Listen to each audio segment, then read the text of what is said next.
Hello dear students, this is your Prashant sir.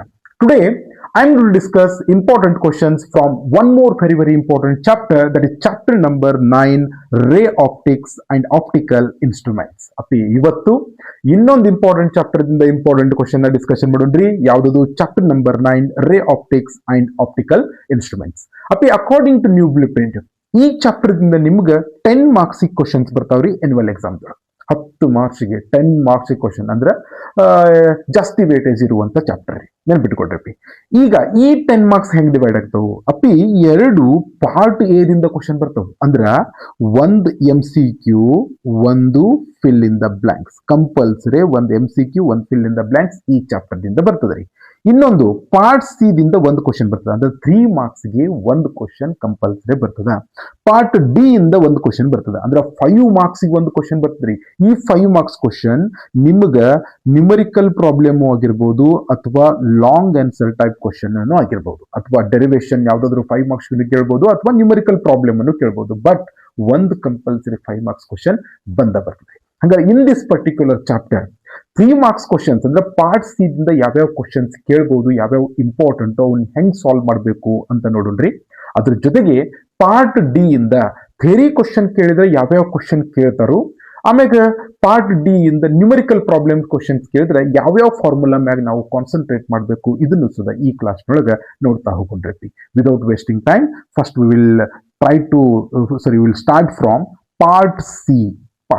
Part C ದಿಂದ ಹಂಗಾರ most important questions ಯಾವ್ಯಾವು ಅಂತ ನೋಡ್ಕೊಂತ ಹೋಗ್ತೀವಿ. First question very important. Derive F is equal to R/2. What is F here? Focal length of a spherical mirror. And what is R here? Radius of curvature of a spherical mirror. Derive the relation between radius of curvature and focal length of a spherical mirror ಅಂತ ಕೇಳಬಹುದು. F is equal to R/2 ಅಂತ derive ಮಾಡಬೇಕು. ಇದು model question paper 3 ಒಳಗ 3 marks ಕೇಳಿದಂತ question ರೀ. ಸ್ವಲ್ಪ ನೋಡ್ರಿ answer ನ ಹೆಂಗ್ ಬರೀಬೇಕಂತಲ್ಲಿ ಸೊಲ್ಯೂಷನ್ ಇಲ್ಲೇ ಕೊಟ್ಬಿಟ್ಟಿರ್ತೀನಿ ನಿಮ್ಗೆ. Relation between focal length F and radius of curvature R for a concave mirror. ಅಪ್ಪಿ ಫಸ್ಟಿಗೆ ಡೈಗ್ರಾಮ್ ತಕ್ಕೋಬೇಕು, ಮೋಸ್ಟ್ ಇಂಪಾರ್ಟೆಂಟ್ ರೀ. ನೆನ್ಪಿಟ್ಕೊಳ್ರಿ, ಒಂದು ಕಾಂಕೇವ್ ಮಿರರ್ ನ ತಕ್ಕೋಬೇಕು. ಈ ಕಡೆ ಪಾರ್ಟ್ ಸೆಡೆಡ್ ಮಾಡ್ಬೇಕ್ರಿ, ಈ ಕಡೆ ಪಾರ್ಟ್ ಕಂಪಲ್ಸರಿ ಸೆಡೆಡ್ ಮಾಡಬೇಕು. ಅಥವಾ ಈ ತರ ನೀವು ಲೈನ್ಸ್ ನ ಡ್ರಾ ಮಾಡ್ರಿ, ಅಥವಾ ಈ ತರ ಸೇಡ್ ಮಾಡ್ರಿ. ಅಲ್ಲಿ ಡೈಗ್ರಾಮ್ ದೊಳಗೆ ಸೇಡ್ ಮಾಡಿದಾರಲ್ಲ, ಈ ತರ ಸೇಡ್ ಮಾಡ್ರಿ. ರೈಟ್ ಅಪ್ಪಿ. ಈಗ ಒಂದು ಇನ್ಸಿಡೆಂಟ್ ರೇ ಏನ ತಗೊಂಡ್ರಿ, ದಿಸ್ ಇಸ್ ಇನ್ಸಿಡೆಂಟ್ ರೇ. ಎಲ್ಲಿ ಈ ಪಾಯಿಂಟ್ ದೊಳಗೆ ಇನ್ಸಿಡೆಂಟ್ ಆಗ್ತದ. ಆಫ್ಟರ್ ರಿಫ್ಲೆಕ್ಷನ್ ನೋಡ್ರಿ, ಪ್ಯಾರಲಲ್ ರೇ ಇರೋದ್ರಿಂದ it passes through principal focus. ಈ ಪ್ರಿನ್ಸಿಪಲ್ ಫೋಕಸ್ ದೊಳಗಿನ ಹಾದು ಹೋಗ್ತದ್ರಿ. ಈಗ ನಾವು ಪಾಯಿಂಟ್ ಆಫ್ ಇನ್ಸಿಡೆನ್ಸ್ ಎಂ ದೊಳಗೆ ಒಂದು ನಾರ್ಮಲ್ ಡ್ರಾ ಮಾಡೋಣ. Normal is nothing but it is the line joining the center of curvature with the point of incidence. This line joining, this is normal. ಹಂಗಾರೆ ಈಗಿದು angle of incidence ಆಗ್ತದೆ. Angle of incidence ನ theta ತಗೊಂಡಿವಿ. Angle of incidence ಯಾವಾಗಲೂ angle of reflection equal ಇರ್ತದ. ಅದಕ್ಕೆ ಈ angle ಎಷ್ಟೈತಪ್ಪಿ? Theta ಆಯ್ತು. ಹಂಗಾರೆ ನೋಡ್ರಿ, ಇವೆರಡು ಪ್ಯಾರಲಲ್ ಲೈನ್ಸ್ ಇದಾವು. ಹಿಂಗಾಗಿ ಈ ಆಂಗಲ್ ಥೀಟಾ ಆದ್ರೆ ಈ ಆಂಗಲ್ ಏನಾಗ್ತೈತಿ? ಥೀಟಾ ಆಗ್ತೈತಿ. ರೈಟ್ ಅಪ್ಪಿ. ಈಗ ಇವೆರಡು ಸುದ ಪ್ಯಾರಲಲ್ ಲೈನ್ಸ್ ಇದಾವು, ಲಕ್ಷ್ಯ ಕೊಡ್ರಿ. ಈ ಆಂಗಲ್ ಥೀಟಾ ಪ್ಲಸ್ ಥೀಟಾ ಎಷ್ಟಾಯ್ತು? 2 ಥೀಟಾ. ಹಂಗಾರೆ ಈ ಆಂಗಲ್ ಎಷ್ಟಾಗ್ತದ? 2 ಥೀಟಾ ಆಗ್ತದ. ಈ ಪಾಯಿಂಟ್ ಎಂ ದಿಂದ ಒಂದು ವರ್ಟಿಕಲ್ ಪರ್ಪೆಂಡಿಕ್ಯುಲರ್ ಲೈನ್ ಹಿಡ್ಕೊಂಡು ಎಲ್ಲಿ ಡಿ ಒಳಗೆ ಬಂದು ನೀಟ್ ಆಗ್ತದ ಅಂತ ಅನ್ಕೊಡ್ರಿ. ಇಷ್ಟು ಡಯಾಗ್ರಾಮ್ ನ ನೀವು ನೀಟಾಗಿ ಡ್ರಾ ಮಾಡ್ಬೇಕಪ್ಪಿ. Clear? Let theta be the angle of incidence. Therefore angle MCD is theta and angle MFD is 2 theta. ನೋಡ್ರಿ, MCD ಥೀಟಾ ಇದೆ, MFD 2 ಥೀಟಾ ಇದೆ. From the triangle MCD tan theta is equal to ಎಷ್ಟು ಬಂತು ನೋಡ್ರಿ? MD/CD. And from the triangle MFD tan 2 theta is equal to ಎಷ್ಟು ಬಂತು? MD/FD. ನೋಡ್ರಿ, MD divided by FD. Okay, since theta is very small, because we have considered very small apertured concave mirror, therefore theta is very small. For small angle of theta, tan theta is always equal to theta. And for small angle of 2 theta, tan 2 theta is also equal to 2 theta. Therefore, ಇಲ್ಲಿ tan theta ನ ತೆಗೆದು theta ಅಂತ ಇಟ್ಕೊಳ್ತೀವಿ. theta is equal to MD/CD ಆಯ್ತ್ರಿ. 2 theta is equal to MD/FD ಆಯ್ತು. But ಇಲ್ಲಿ ನೋಡಿ, ಈ 2 theta is equal to MD/FD ಐತಲ್ಲ, ಇದ್ರೊಳಗೆ theta ವ್ಯಾಲ್ಯೂನ ಪುಟ್ ಅಪ್ ನೋಡ್ರಿ. ಅಂದ್ರೆ ಎಷ್ಟದ? MD/CD.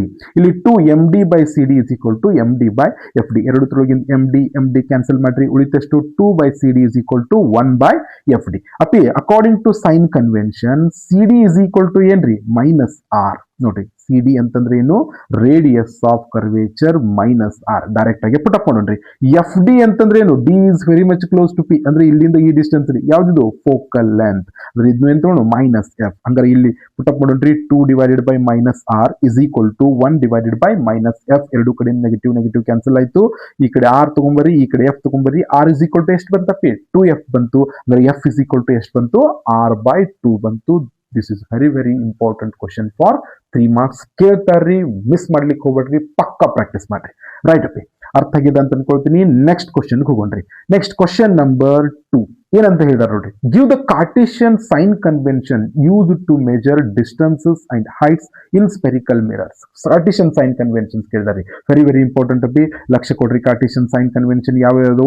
ಒಂದೇದು, incident ray is always drawn from left to right. ಯಾವಾಗಲೂ ಇನ್ಸಿಡೆಂಟ್ ರೇನ ಲೆಫ್ಟ್ ಟು ರೈಟ್ ದಿಂದ ಡ್ರಾ ಮಾಡಬೇಕು. ಒಂದೇ sign convention. Second one, all distance are measured from pole of the spherical mirror. ಎಲ್ಲಾ distances ಎಲ್ಲಿಂದ measurement ಮಾಡ್ಬೇಕಪ್ಪಿ, pole of the spherical mirror ದಿಂದ measurement ಮಾಡಬೇಕು. Next third sign convention, any distance measured in the direction of incident light is taken as positive and any distance measured opposite to the direction of incident light is taken as negative. ಯಾವುದೇ distances direction of incident light ನೀವು measurement ಮಾಡಿದ್ರಿ ಅಂದ್ರೆ ಅದನ್ನ positive ತಗೋಬೇಕು. Opposite to the direction of incident light measurement ಮಾಡಿದ್ರಿ ಅಂದ್ರೆ ಅದನ್ನ negative ತಗೋಬೇಕು. Is this clear up? And any height measured above the principal axis is taken as positive and any height measured below the principal axis is taken as negative. ಅರ್ಥ ಆಗ್ತದಪ್ಪಿ? ಯಾವುದೇ height above the principal axis measurement ಮಾಡಿದ್ರೆ ಅದನ್ನ positive ತಗೋಬೇಕು. Any height measured below the principal axis measurement ಮಾಡಿದ್ರೆ ಅದನ್ನ negative ತಗೋಬೇಕು. These are the sign conventions used to measure distances in case of concave mirrors. ನೆನಪಿಟ್ಕೋಬೇಕು. ಇವೆಲ್ಲನೂ ಒಂದ್ಸತಿ ಓದ್ಕೊಡ್ರಿ, ನೆನಪಿಟ್ಕೊಡ್ರಿ. ಕೇಳಿದ್ರು ಅಂತಂದ್ರೆ 3 ಮಾರ್ಕ್ಸ್ ಕ್ವಶನ್ ಕೇಳ್ತಾರೋ, ಪಕ್ಕ ಬರ್ಲಿಕ್ಕೆ ಬರಬೇಕು. ಇಸ್ ದಿಸ್ ಕ್ಲಿಯರ್ ಅಪ್ಪಿ? In next define, third question ಹೋಗೋಣ್ರಿ. Define critical angle. What is the total internal reflection? Mention the condition for total internal reflection. 3 question ಒಂದ್ರೊಂದ ಕೇಳಬಹುದು. ಒಂದೇದು define critical angle. Critical angle concept ಯಾವಾಗ ಬರ್ತದ? When a ray of light is travelling from denser medium to rarer medium. If a ray of light is traveling from denser medium to rarer medium, if the angle of incidence in a denser medium for which angle of refraction becomes 90 degree. ಈ angle of incidence ಗೆ angle of refraction ಎಷ್ಟಾಗಬೇಕು? 90 degree ಆಗಬೇಕು. ಅವಾಗ ಈ angle of incidence ನಾವೇನಂತ ಕರಿತೀವಪ್ಪಿ? Critical angle ಅಂತ ಕರಿತೀವಿ. ಅದ್ರ definitions ನ ಓದ್ಕೊಡ್ರಿ. ನೆಕ್ಸ್ಟ್ ಅಪ್ಪಿ, what is total internal reflection ಅಂತ ಕೇಳಿದ್ರಿ. ಟೋಟಲ್ ಇಂಟರ್ನಲ್ ರಿಫ್ಲೆಕ್ಷನ್ ಕಾನ್ಸೆಪ್ಟ್ ಯಾವಾಗ ಬರ್ತದ? When a ray of light is travelling from denser medium to rarer medium. If angle of incidence is greater than critical angle, then incident ray completely reflects back to the same denser medium. ಇನ್ನೊಂದು medium ಹೋಗಿಲ್ಲ, same medium ದೊಳಗನ completely reflect ಆಗಿ ಬರ್ತದ. This phenomenon is called as total internal reflection. Mention the condition for total internal reflection ಅಂದರೆ ಒಂದೇದು, the ray must travel from denser medium to rarer medium. Second, angle of incidence should be greater than critical angle. ಇವೆರಡು conditions ನಪ್ಪಿ ನೆನಪಿಟ್ಕೋಬೇಕು. Is clear? ಅರ್ಥ ಆಗ್ಯದ ಅಂತ ಅನ್ಕೊಳ್ತೀನಿ. Right. Next question number 4. Right any 3 applications of total internal reflection ಅಂತ ಕೇಳಿದಾರೆ. ಯಾವ್ದಾದ್ರು 3 ಅಪ್ಲಿಕೇಶನ್ಸ್ ಬರ್ಲಿಕ್ಕೆ ಬರಬೇಕು. Brilliance of diamond is due to total internal reflection. Optical fibers worked on the principle of total internal reflection. Formation of mirage is an application of total internal reflection. ಹಿಂಗ ಯಾವ್ದಾದ್ರು ಒಂದು 3 applications ನ ನೀವು ನೆನಪಿಟ್ಕೊಡ್ರಿ. In right any 3 applications of optical fibres ಅಂತ ಕೇಳಿದಾರೆ. Optical fibres works on the principle of total internal reflection only. ಅಂದ್ರೆ optical fibres 3 application ಬರಿ ಅಂದಾರಿ. ಆಪ್ಟಿಕಲ್ ಫೈಬರ್ಸ್ 3 ಅಪ್ಲಿಕೇಶನ್ ಒಂದೇದ್ ನಾವು for video and audio communication. Video ಮತ್ತು ಆಡಿಯೋ ಕಮ್ಯುನಿಕೇಶನ್ ದೊಳಗೆ ನಾವು ಆಪ್ಟಿಕಲ್ ಫೈಬರ್ಸ್ ನ ಯೂಸ್ ಮಾಡ್ತೀವಿ. ಅದನ್ನ ಬರ್ಕೊಡ್ರಿ. ಆಮೇಲೆ ನೆಕ್ಸ್ಟ್ ಯಾವ್ದು ಬರಿಬಹುದು? In medical fields to do endoscopy ಮಾಡ್ಲಿಕ್ಕೆ ನಾವು ಆಪ್ಟಿಕಲ್ ಫೈಬರ್ಸ್ ನ ಯೂಸ್ ಮಾಡ್ತೀವಿ. Optical fibres are used as decorative lamps. Decorative lamps ನ ಯೂಸ್ ಮಾಡ್ಲಿಕ್ಕೆ, ಡೆಕೋರೇಟಿವ್ ಲ್ಯಾಂಪ್ಸ್ ಮಾಡ್ಲಿಕ್ಕೆ ಫಾರ್ ಎಕ್ಸಾಂಪಲ್ ಶೋಕೇಸ್ ದೊಳಗೆ ಒಂದು ಲೈಟ್ ಇಟ್ಟಿರ್ತಿರಲ್ರಿ, ಲೈಟ್ ಟ್ರಾವೆಲ್ ಆಗಿ ಬರ್ತದೆ ಬಹಳ. ಡೆಕೋರೇಟಿವ್ ಲ್ಯಾಂಪ್ ದೊಳಗೆ ಈ ಆಪ್ಟಿಕಲ್ ಫೈಬರ್ಸ್ ನ ನಾವು ಯೂಸ್ ಮಾಡ್ತೀವಿ. ಹಿಂಗೆ ಯಾವ್ದಾದ್ರು ಒಂದು 3 ಅಪ್ಲಿಕೇಶನ್ಸ್ ನಾಪಿ ನೀವು ಪ್ರಾಕ್ಟೀಸ್ ಮಾಡ್ಕೊಳ್ಬೇಕು. ನೆಕ್ಸ್ಟ್ ಕ್ವಶನ್ ನಂಬರ್ 6 ಏನದ ನೋಡ್ರಿ. Derive an expression for effective focal length of 2 lenses kept in contact. ಅಪ್ಪಿ 2 ಲೆನ್ಸಸ್, ಒಂದು ಲೆನ್ಸ್ ಅದ ರೀ, ಇದ್ರ ಫೋಕಲ್ ಲೆಂತ್ F1 ಅದ, ಇನ್ನೊಂದು ಲೆನ್ಸ್ ಅದ, ಇದ್ರ ಫೋಕಲ್ ಲೆಂತ್ F2 ಅದ. ಹಿಂಗ ಕಾಂಟ್ಯಾಕ್ಟ್ ನೊಳಗೆ ಇಟ್ರಿ ಅಂತಂದ್ರ ಎಫೆಕ್ಟಿವ್ ಫೋಕಲ್ ಲೆಂತ್ ಎರಡೂ ಕೂಡಿ ಎಷ್ಟು ಫೋಕಲ್ ಲೆಂತ್ ಆಗ್ತದೆ ಅಂತ ಕ್ಯಾಲ್ಕುಲೇಟ್ ಡಿರೈವ್ ಮಾಡ್ಲಿಕ್ಕೆ ಹೇಳಿದರು. ಇದನ್ನ ಡೆರಿವೇಶನ್ ಪ್ರಾಕ್ಟೀಸ್ ಮಾಡ್ಬೇಕಪ್ಪಿ. 1/f is equal to 1/f1 plus 1/f2 ಅಂತ ಬರ್ತದೆ ರೀ. ಇದನ್ನ ಡೆರಿವೇಶನ್ ನೀವು ಪ್ರಾಕ್ಟೀಸ್ ಮಾಡಬೇಕು. ಇದನ್ನ ಕೇಳಿದ್ರು 5 ಮಾರ್ಕ್ಸ್ ನೀವು ಕ್ವಶನ್ ಕೇಳ್ತಾರೆ. ಕ್ಲಿಯರ್? ಈ ಡೆರಿವೇಶನ್ ನೀವು ಪ್ರಾಕ್ಟೀಸ್ ಮಾಡಬೇಕು. ಕ್ಲಿಯರ್ ಅಪ್ಪಿ? ಕ್ವಶನ್ ನಂಬರ್ 6 ದೊಳಗೆ. ಇನ್ನು question number 7, draw a neat labeled ray diagram of a simple microscope for the formation of image and write the expression for magnification when image is at near point ಅಂತ ಕೇಳಿದಾರೆ. ಅಂದ್ರೆ simple microscope diagram ತೆಗೆದು magnification expression ಬರ್ರಿ ಅಂತ ಕೇಳಿದಾರೆ. Simple microscope ಅಂದ್ರೆ ಒಂದ್ ಈ ಕಡೆ ಇಲ್ಲಿ ಲೆನ್ಸ್ ತಕೊಡ್ರಿ. ಲೆನ್ಸ್ ದಿಂದ ಇಲ್ಲಿ ಒಂದ್ ಏನ್ ಮಾಡ್ಬೇಕು ನೀವು, ಆಬ್ಜೆಕ್ಟ್ ನ ಇಡಬೇಕು. And object is within the principal focus. ಇಲ್ಲಿ ಪ್ರಿನ್ಸಿಪಲ್ ಫೋಕಸ್ ಒಳಗಡೆ ಇರಬೇಕು, ನೆನಪಿಟ್ಟುಕೊಳ್ರಿ. ಕ್ಲಿಯರ್ ಅಪ್ಪಿ? ಅವಾಗ ಇದರಿಂದ ಬರುವಂತ 2 ರೇಸ್ ತಗೊಳ್ರಿ. ಒಂದು ಪ್ಯಾರಲಲ್ ರೇ, ಈ ಕಡೆ ಒಂದು ಪ್ರಿನ್ಸಿಪಲ್ ಫೋಕಸ್ ಅದ, ಈ ಪ್ರಿನ್ಸಿಪಲ್ ಫೋಕಸ್ ದೊಳಗಿಂದ ಹಾದು ಹೋಗ್ತದ್ರಿ. ಇನ್ನೊಂದು ಆಪ್ಟಿಕ್ ಸೆಂಟರ್ ದೊಳಗಿಂದ ಪಾಸ್ ಮಾಡ್ರಿ, ಇದು ಸೀದಾ ಹೋಗ್ತದೆ. ಈ ರಿಫ್ರಾಕ್ಟೆಡ್ ರೇಸ್ ಎಲ್ಲೂ ಮೀಟ್ ಆಗಂಗಿಲ್ಲ. ಹಿಂಗಾಗಿ ಇವನ್ನ ಬ್ಯಾಕ್ವರ್ಡ್ ಎಕ್ಸ್ಟೆಂಡ್ ಮಾಡ್ರಿ. ಬ್ಯಾಕ್ವರ್ಡ್ ಎಕ್ಸ್ಟೆಂಡ್ ಮಾಡಿದಾಗ ಇಲ್ಲಿ ಮೀಟ್ ಆಗ್ತಾವು. ಇಲ್ಲಿ ಏನಾಗ್ತದ, ಈ object virtual and erect image form ಆಗ್ತದ. And this is magnified image. ಇಲ್ಲಿ ನಮ್ಗೆ ಸಾಮ್ದ್ ಇಮೇಜ್ ಅದ, ನಮ್ಗೆ ಏನಾಯ್ತು ಇಲ್ಲಿ ದೊಡ್ಡ ಇಮೇಜ್ ಫಾರ್ಮ್ ಆಯ್ತು, ಮ್ಯಾಗ್ನಿಫೈಡ್ ಇಮೇಜ್ ಫಾರ್ಮ್ ಆಗ್ತದ. ಈ ಸಿಂಪಲ್ ಮೈಕ್ರೋಸ್ಕೋಪ್ ಏನ್ರಿ ನಾವು ಯೂಸ್ ಮಾಡೋದನ್ನ ಅದಕ್ಕೆ to get magnified image of a small object. Clear ಅಪ್ಪಿ? ಈ ತರ ಡಯಾಗ್ರಾಮ್ ನ ನೀಟಾಗಿ ಡ್ರಾ ಮಾಡಬೇಕು. ರೇ ಡಯಾಗ್ರಾಮ್ ನ ಕರೆಕ್ಟ್ ಆಗಿ ಡ್ರಾ ಮಾಡ್ರಿ. ಎರೋ ಮಾರ್ಕ್ ನ ಮಿಸ್ ಮಾಡ್ಲಿಕ್ಕೆ ಹೋಗ್ಬೇಡ್ರಿ. ಎರೋ ಮಾರ್ಕ್ ಉಲ್ಟಾ ಪಲ್ಟಾ ಹಾಕಿದ್ರಿ ಅಂದ್ರೆ ಯು ವಿಲ್ ಲೂಸ್ ಮಾರ್ಕ್ಸ್. ಆಮೇಲೆ ಮ್ಯಾಗ್ನಿಫಿಕೇಶನ್ ಎಕ್ವೇಶನ್ ಸಿಂಪಲ್ ಅದ. ನಿಯರ್ ಪಾಯಿಂಟ್ ಫಾರ್ಮ್ ಅದ ಕೇಳಿದಾರ್ರಿ. m is equal to 1 plus d by f, where d is least distance of distinct vision and f is focal length of the lens. ಇಷ್ಟು ಬರೆದ್ರಿ ಅಂದ್ರೆ you will get complete 3 marks. Very very important ಅಪ್ಪಿ. ಈ part ಇಂದ 3 marks questions ಬರ್ಬೋದು. Neglect ಮಾಡ್ಲಿಕ್ಕೆ ಹೋಗ್ಬೇಡ್ರಿ. Clear ಅಪ್ಪಿ? Okay, next 5 marks question ಯಾವ್ದದ? Draw a neat labelled 3 marks question ಯಾವ್ದದ? Draw a neat labelled diagram of compound microscope for the formation of image and write the expression for magnification when image is at near point ಅಂತ ಕೇಳಿದಾರೆ. Compound microscope diagram draw ಮಾಡಂದರು. ಇಲ್ಲಿ 2 lenses ಬರ್ತಾವ್ರಿ, 1ನೇದು 2ನೇದು. ನೆನ್ಪಿಟ್ಕೊಡ್ರಿ, ಇದು objective length ಅಂತ ಕರಿತೀವಿ, ಇದು eyepiece. This is objective lens, this is eyepiece. ನೆನ್ಪಿಟ್ಕೊಡ್ರಿ, object ನ ಎಲ್ಲಿ ಇಡಬೇಕು ಅಂತಂದ್ರ ಆಬ್ಜೆಕ್ಟಿವ್ ಲೆನ್ಸ್ ಫೋಕಲ್ ಲೆಂತ್ ಇರ್ತದಲ್ರಿ, ಅದಕ್ಕಿಂತನೂ ಹೊರಗಿರ್ಬೇಕು. ಅರ್ಥ ಆಗ್ತದಾ? ನೋಡ್ರಿ, lens convex lens focal length ಗಿಂತನೂ ಆಬ್ಜೆಕ್ಟ್ ಡಿಸ್ಟೆನ್ಸ್ ಜಾಸ್ತಿ ಅದ ಅಂತಂದ್ರೆ it forms real and inverted image. ಅದರದ್ದು ರಿಯಲ್ ಅಂಡ್ ಇನ್ವರ್ಟೆಡ್ ಇಮೇಜ್ ಇಲ್ಲಿ ಫಾರ್ಮ್ ಆಗ್ತದ. ಬಟ್ ಇಲ್ಲೇನ್ real and inverted image form ಆಗ್ತದಲ್ರಿ, this will act as a object for I piece. ಇದು ಐ ಪೀಸ್ ಆಬ್ಜೆಕ್ಟ್ ತರ ಆಕ್ಟ್ ಆಗ್ತದ. ಬಟ್ ಈ image ಎಲ್ಲಿ ಫಾರ್ಮ್ ಆಗ್ಯದ? Within the principal focus of the eyepiece. Within the principal focus of the eyepiece ಇದು object ಇರೋದ್ರಿಂದ ಇದ್ರದ್ದು enlarged ಅಥವಾ ಮ್ಯಾಗ್ನಿಫೈಡ್ ವರ್ಚುವಲ್ ಇಮೇಜ್ ಫಾರ್ಮ್ ಆಗ್ತದೆ. ಇಲ್ಲಿ ಬಿಕಾಸ್ ಇಲ್ಲಿ ರಿಫ್ರಾಕ್ಟೆಡ್ ರೇಸ್ ಎಲ್ಲೂ ಮೀಟ್ ಆಗಂಗಿಲ್ಲ. ಹಿಂಗಾಗಿ ಬ್ಯಾಕ್ವರ್ಡ್ ಎಕ್ಸ್ಟೆಂಡ್ ಮಾಡಬೇಕು. ಬ್ಯಾಕ್ವರ್ಡ್ ಎಕ್ಸ್ಟೆಂಡ್ ಮಾಡಿದಾಗ ಎಲ್ಲಿ ಮೀಟ್ ಆಗ್ತಾವು? ಇಲ್ಲಿ ಮೀಟ್ ಆಗ್ತಾವು. ಹಿಯರ್ ಇಲ್ಲಿ ಪಿ ಕ್ಯೂ ಆಬ್ಜೆಕ್ಟ್ ಇದ್ರ ಈ ಪಿ ಡ್ಯಾಶ್ ಕ್ಯೂ ಡ್ಯಾಶ್ ಏನಾಗ್ತದ? P image. And image is very much enlarged. ಅರ್ಥ ಆಗ್ತದ? Highly magnified. ಕಂಪೌಂಡ್ ಮೈಕ್ರೋಸ್ಕೋಪ್ ಅಂದ್ರೆ it is a device used to get highly magnified image of a very small object. Clear ಅಪ್ಪಿ? ಈ diagram ನ ನೀಟಾಗಿ draw ಮಾಡ್ಕೋಬೇಕು. Magnification formula ನೆನಪಿಟ್ಕೊಡ್ರಿ. m is equal to -l divided by fo into bracket 1 plus d divided by fe, where l is length of the microscope, fo is focal length of the objective lens, fe is focal length of the eyepiece, d is least distance of distinct vision. ಈ formula ಬರೆದು terms ನ ನೀಟಾಗಿ explain ಮಾಡಿಬಿಟ್ರೆ you will get complete 3 marks. ಅಪ್ಪಿ very very important ರೀ. ಇದು diagram ನ ನೀಟಾಗಿ ಪ್ರಾಕ್ಟೀಸ್ ಮಾಡ್ರಿ. ಡಯಾಗ್ರಾಮ್ ತೆಗೆಯುವಾಗ ಏರೋ ಮಾರ್ಕ್ ನ ಮಿಸ್ ಮಾಡ್ಲಿಕ್ಕೆ ಹೋಗ್ಬೇಡ್ರಿ. ಓಕೆ, ನೆಕ್ಸ್ಟ್ ಅಪ್ಪಿ question number 9. Derive an expression for critical angle. Critical angle C is equal to ಏನಿರ್ತದಪ್ಪಿ? Sine inverse of 1/n. ಈ ಡೆರಿವೇಶನ್ ನೀವು ಪ್ರಾಕ್ಟೀಸ್ ಮಾಡ್ರಿ. ಕ್ರಿಟಿಕಲ್ ಆಂಗಲ್ ಕಾನ್ಸೆಪ್ಟ್ ಬರೋದನ್ನ when a ray of light is traveling from denser medium to rarer medium, ಅವಾಗ angle of incidence ತಗೊಳ್ರಿ. Angle of refraction 90 degree ಆಗ್ತದ. ಸ್ನೆಲ್ಸ್ ಲಾ ನ apply ಮಾಡ್ರಿ. ಈ ಫಾರ್ಮುಲಾನ ಡಿರೈವ್ ಮಾಡಬೇಕು. That is C is equal to sine inverse of 1/n. This is also very very important question for 3 marks. Right ಅಪ್ಪಿ? ಇದನ್ನು ನೀವು ಪ್ರಾಕ್ಟೀಸ್ ಮಾಡ್ಕೋಬೇಕು. Critical angle derivation. ರೈಟ್ ಅಪ್ಪಿ? ಇನ್ ನೆಕ್ಸ್ಟ್ ಇಷ್ಟು 9 ಕ್ವಶನ್ ನಾನು ಪಾರ್ಟ್ಸ್ ಸಿ ದಿಂದ ಅಥವಾ 3 marks ನೋಡಿದ್ದೀನಿ. ಅಷ್ಟು 9 ಕ್ವಶನ್ ನ ಮಿಸ್ ಮಾಡ್ಲಾರ್ದಂಗೆ ಪ್ರಾಕ್ಟೀಸ್ ಮಾಡ್ರಿ. ಬಿಕಾಸ್ 3 marks ಬಹಳ ಇಂಪಾರ್ಟೆಂಟ್ ಚಾಪ್ಟರ್ ಇದು. ರೈಟ್ ಅಪ್ಪಿ.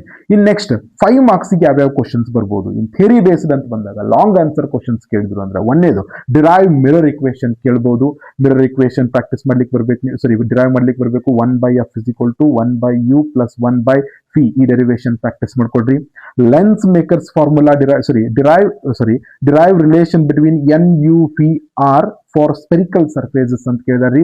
That is n2/v - n1/u = n2 - n1 / r. ಈ ಡೆರಿವೇಶನ್ ಮಾಡ್ಲಿಕ್ಕೆ ಬರಬೇಕು. Derive the relation between n, u, v and r. n ಅಂತಂದ್ರೆ ರಿಫ್ರಾಕ್ಟಿವ್ ಇಂಡೆಕ್ಸ್, u ಅಂದ್ರೆ ಆಬ್ಜೆಕ್ಟ್ ಡಿಸ್ಟೆನ್ಸ್, v ಅಂದ್ರೆ ಇಮೇಜ್ ಡಿಸ್ಟೆನ್ಸ್, r ಅಂದ್ರೆ radius of curvature for spherical surfaces derive ಮಾಡ್ಲಿಕ್ಕೆ ಬರಬೇಕು. Next question number 3 derive lens makers formula is 1/f = n2/n1 - 1 into bracket 1/r1 - 1/r2. ಈ derivation ನಿಮ್ಗೆ ಮಾಡ್ಲಿಕ್ಕೆ ಬರಬೇಕು. Lens makers formula very important ಅಪ್ಪಿ, ಮಾಡ್ಲಿಕ್ಕೆ ಬರಬೇಕು. Derive the expression for refractive index of material of prism in terms of angle of prism and angle of minimum deviation ಅಂತ ಕೇಳಿದ್ದಾರೆ. ಅಂದ್ರೆ n is equal to sin of a plus dm divided by 2 whole divided by sin of a by 2. ಈ derivation ಮಾಡ್ಲಿಕ್ಕೆ ಬರಬೇಕು. where dm is angle of minimum deviation and a is angle of prism. ಈ derivation ನೀವು 5 ಮಾರ್ಕ್ಸ್ಗೆ practice ಮಾಡಬೇಕು. ಅರ್ಥ ಆಗ್ತದ? ಈ 4 ಕ್ವಶನ್ಸ್ ನಾನು 5 ಮಾರ್ಕ್ಸ್ಗೆ ಇಟ್ಕೊಂಡಿದ್ದೀನಿ. ಅಲಾಂಗ್ ವಿತ್ ದಿಸ್ 5 ಮಾರ್ಕ್ಸ್ಗೆ ಕಾಂಬಿನೇಷನ್ ಆಫ್ ಲೆನ್ಸಸ್ ಮ್ಯಾಗು ಕ್ವಶನ್ಸ್ ಬರ್ಬೋದು. ಈ 5 ಕ್ವಶನ್ ನೀವು 5 ಮಾರ್ಕ್ಸ್ಗೆ ಪ್ರಾಕ್ಟೀಸ್ ಮಾಡಬೇಕು. Along with that in numerical problems ಕೇಳಿದ್ರೆ ಇಂಪಾರ್ಟೆಂಟ್ ಫಾರ್ಮುಲಾ ಯಾವ್ಯಾವು ಒಂದೇ ನೆನ್ಪಿಟ್ಕೊಡ್ರಿ. Focal length of the spherical mirror f = r/2. Mirror equation 1/f = 1/u + 1/phi. ಇವೆಲ್ಲ formulas ನೆನ್ಪಿಟ್ಕೋಬೇಕಪ್ಪಿ.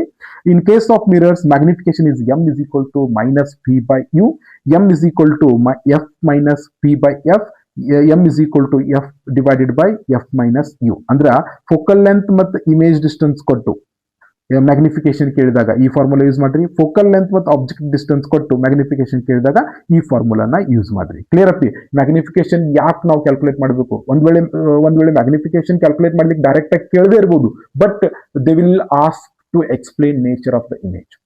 Nature of the image ನ ಎಕ್ಸ್ಪ್ಲೇನ್ ಮಾಡ್ಲಿಕ್ಕೆ if magnification is positive the image is virtual. If magnification is negative the image is real. Real image virtual image ಗೊತ್ತಾಗ್ತದೆ. If magnitude of the magnification is less than 1 then the image is diminished. If magnitude of the magnification is greater than 1 image is enlarged ಅಥವಾ magnified. ಅಂದ್ರೆ ಒಂದಕ್ಕಿಂತ ಕಮ್ಮಿ ಇದ್ರೆ diminished image form ಆಗ್ತದೆ, ಒಂದಕ್ಕಿಂತ ಜಾಸ್ತಿ ಇದ್ರೆ ಮ್ಯಾಗ್ನಿಫೈಡ್ ಇಮೇಜ್ ಫಾರ್ಮ್ ಆಗ್ತದೆ. ಇವೆಲ್ಲ ಗೊತ್ತಾಗಬೇಕು ಅಂದ್ರೆ ಈ ಮ್ಯಾಗ್ನಿಫಿಕೇಶನ್ ನ ನೆನಪಿಟ್ಕೋಬೇಕು. Lateral shift ls = t × sin of i - r divided by cos r. Lateral shift equation ನೆನ್ಪಿಟ್ಕೊಡ್ರಿ. Normal shift ns = t × bracket 1 - 1/n. ಇವೆರಡು ಎಕ್ಸ್ಪ್ರೆಷನ್ ನೆನ್ಪಿಟ್ಕೊಡ್ರಿ. Critical angle c = sin inverse of 1/n. Critical angle ಮ್ಯಾಗ problems ಬರುವಂತ chance ಇರ್ತಾವು, correct ಆಗಿ ನೆನ್ಪಿಟ್ಕೊಡ್ರಿ. Spherical surface formula n2/v - n1/u = n2 - n1 / r. ಈ formula ನೆನ್ಪಿಟ್ಕೊಡ್ರಿ. ಇದ್ರ ಮ್ಯಾಗ ಪ್ರಾಬ್ಲಮ್ಸ್ ಬರುವಂತ ಚಾನ್ಸ್ ಇರ್ತದೆ. Lens makers formula 1/f = n2/n1 - 1 1/r1 - 1/r2. ಈ ಫಾರ್ಮುಲಾ ನೆನ್ಪಿಟ್ಕೊಡ್ರಿ. ಲೆನ್ಸ್ ಮೇಕರ್ಸ್ ಫಾರ್ಮುಲಾ ಮ್ಯಾಗ ಪಕ್ಕ ಕ್ವಶನ್ಸ್ ಬರ್ತಾವು. Power of the lens is nothing but reciprocal of focal length. ನೆನ್ಪಿಟ್ಕೊಡ್ರಿ. p = 1/f. In equivalent focal length of the combination of two lenses 1/f = 1/f1 + 1/f2. If two lenses are there f = f1 f2 divided by f1 + f2. ಈ ಫಾರ್ಮುಲಾನ ನೆನ್ಪಿಟ್ಕೊಡ್ರಿ. ಎರಡು lenses ಇದು ಬಂದ್ರೆ direct ಆಗಿ ಇಟ್ಕೊಂಡು calculate ಮಾಡ್ರಿ. ಇನ್ನು lens formula ಏನಿರುತ್ತೆ 1/f = 1/phi - 1/u. ಅಪ್ಪಿ ನೀವು ನೆನಪಿಟ್ಕೊಟ್ರಿ. ಪ್ರಾಬ್ಲಮ್ದೊಳಗೆ ಸ್ಪೆರಿಕಲ್ ಮಿರರ್ ಕೇಳಿದ್ರು ಅಂದ್ರೆ 1/f = 1/u + 1/phi ರೀ. ಅದ ಲೆನ್ಸ್ ಕೇಳಿದಾಗ ಯಾವ ಫಾರ್ಮುಲಾ ಯೂಸ್ ಮಾಡಬೇಕು? 1/f = 1/phi - 1/u. ಈ ನೆಗೆಟಿವ್ ಸೈನ್ ನೆನಪಿಟ್ಕೋಬೇಕು. ಮಿರರ್ ಕೇಳಿದಾರೋ ಅಥವಾ ಸ್ಪೆರಿಕಲ್ ಮಿರರ್ ಕೇಳಿದಾರೋ ಅಥವಾ ಲೆನ್ಸಸ್ ಕೇಳಿದಾರೋ ಅದ್ರ ಮ್ಯಾಗ್ ಫಾರ್ಮುಲಾನ ನೀವು ಕರೆಕ್ಟ್ ಆಗಿ ಬರ್ಕೋಬೇಕು. In case of lenses magnification ಇರ್ತದೆ m = p/u. ಇಲ್ಲಿ ಸುದ ಮ್ಯಾಗ್ನಿಫಿಕೇಶನ್ ಪಾಸಿಟಿವ್ ಇದ್ರೆ image is virtual. Magnification negative idra image is real. If the magnitude of magnification is greater than 1 image is magnified, less than 1 image is diminished. refractive index of a prism n is equal to sin of a plus dm by 2 divided by sin of a by 2. ಈ ಫಾರ್ಮುಲಾನು ನೆನಪಿಟ್ಕೊಡ್ರಿ, ಇದ್ರನಾಗೂ problems ಬರ್ಬೋದು.